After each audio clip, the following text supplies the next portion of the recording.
오늘 우리가 함께 나눌 하나님의 말씀은 마가복음 1장 35절의 말씀이 되겠습니다. 새벽에 아직 날이 밝기 훨씬 전에 그분께서 일어나 나가서 외진 곳으로 떠나 거기서 기도하시더라.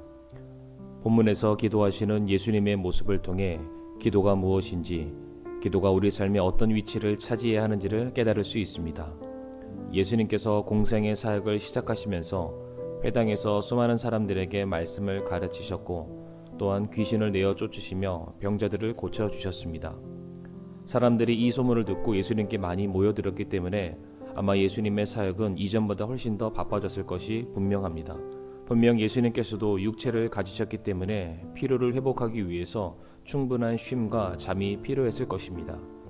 그러나 오늘 본문 말씀을 보게 되면 새벽에 일어나 외진 곳으로 가셔서 기도하셨다라고 기록되어 있습니다. 예수님께서 기도를 위해서 쉼과 잠을 포기했다는 것을 말해주는 것입니다. 그렇다면 왜 예수님께서는 이처럼 기도에 전념하셨을까요? 분명 예수님께서는 하나님의 아들이셨습니다. 인간인 우리와는 본질적으로 다른 지혜, 다른 능력을 가지고 계신 분이라는 뜻입니다. 예수님은 부족함이 전혀 없는 분이시기도 합니다. 그럼에도 불구하고 왜 새벽에 일찍 일어나 한적한 곳, 외진 곳으로 가서 기도를 하셨겠습니까? 그것은 다름 아닌 하나님 아버지와의 관계 때문이었습니다. 기도를 헬라어로 프로슈코마에라고 합니다. 이 말의 뜻은 어디를 향해서 외치다, 고하다, 말하다 라는 뜻을 가지고 있습니다. 즉 내가 말하고 구하는 것을 들어주는 대상이 있기 때문에 그분을 향해서 외친다는 것을 말합니다. 많은 사람들이 기도를 자신이 원하는 것을 얻는 수단이라고 생각합니다. 그러나 그보다 더 중요한 기도의 핵심은 응답이 아니라 바로 하나님과의 관계와 교제에 있습니다.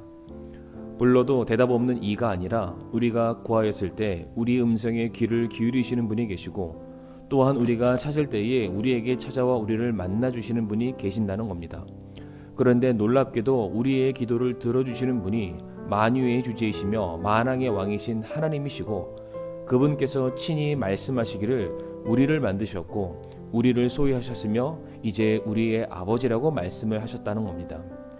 바로 이와 같은 놀라운 관계가 성립되어 있기에 우리는 기도할 수 있는 자격을 얻은 것이며 또한 언제든지 하나님 앞에 나아갈 수 있는 특권을 얻게 된 것입니다. 이것이 바로 우리가 기도를 해야 하는 이유이자 목적이 되겠습니다. 그래서 예수님께서는 피곤함과 바쁜 상황 속에서도 시간과 장소를 구별하여 기도하셨던 것은 바로 하나님과의 관계를 무엇보다 소중히 여기셨다는 것을 우리에게 가르쳐주고 있는 것입니다. 대부분의 많은 사람들은 분주하고 바쁘게 살아가고 있습니다. 너무나도 바빠서 때로는 기도하기가 어렵다, 기도할 시간조차 내게 없다라고 말하기도 합니다. 그러나 오늘 본문의 예수님은 정반대였습니다.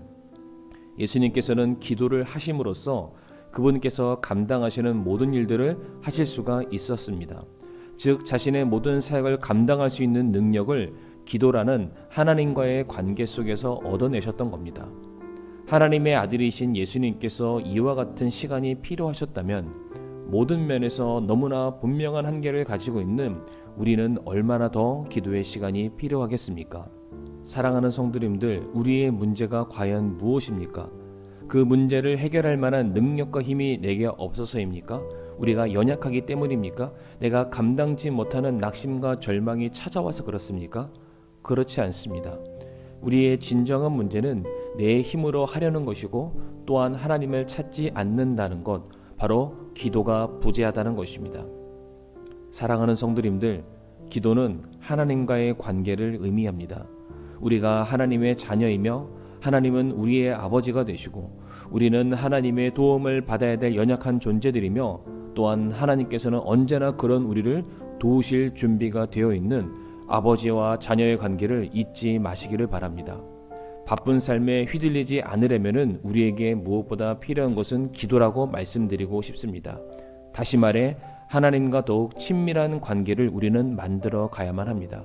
바로 거기에서 우리는 새 힘을 얻게 될 것이고 또한 바른 길로 인도함을 받게 될 것이며 참된 안식을 누리게 될 것을 믿으시길 바랍니다.